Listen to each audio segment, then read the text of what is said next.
Yo les hentai, tu aimes les mangas? Tu aimes les productions pour adultes? Et plus que tout, tu aimes les tentacules? Alors, cet épisode est fait pour toi. Bienvenue sur What the Fuck Japan, la chaîne qui te parle des choses inavouables du pays du soleil levant. Alors toi, oui toi qui es derrière ton écran, toi et moi, on sait pourquoi tu es là. Tu espères voir des choses croustillantes, n'est-ce pas? Alors, tu tombes bien parce qu'aujourd'hui je vais te présenter Urotsukidoji ou la légende du Chojin, un film de Toshio Maeda. Alors, n'attendons pas plus longtemps, let's go! Le film de 1989 va nous placer dans un monde où trois univers coexistent. L'univers des hommes, l'univers des hommes-bêtes et l'univers des démons.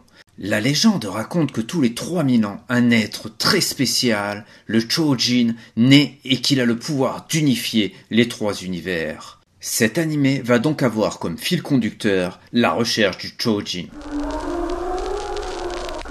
Concernant l'auteur, il est né en 1953 à Osaka. À l'âge de 16 ans, il quitta sa ville natale pour se rendre à Tokyo et devenir mangaka.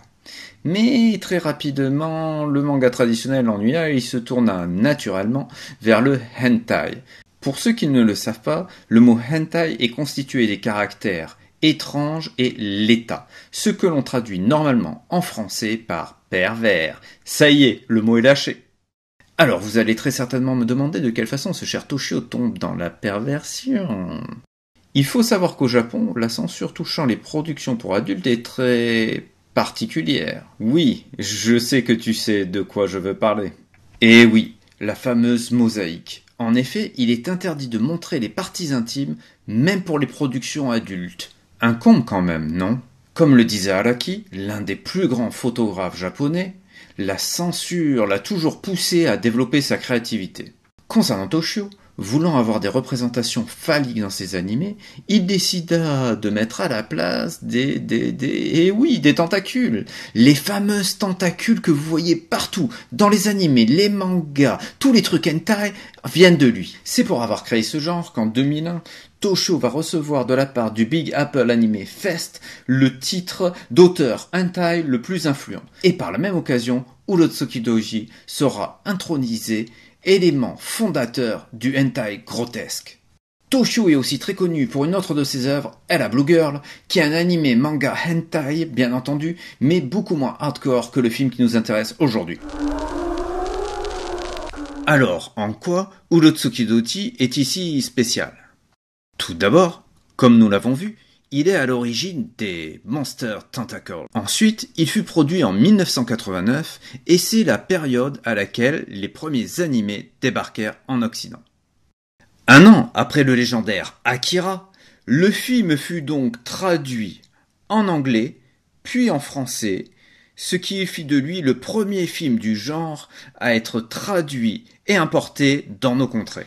Justement, en parlant de ce genre, qui dit tentacule dit monstre. Et qui dit monstre dit horreur.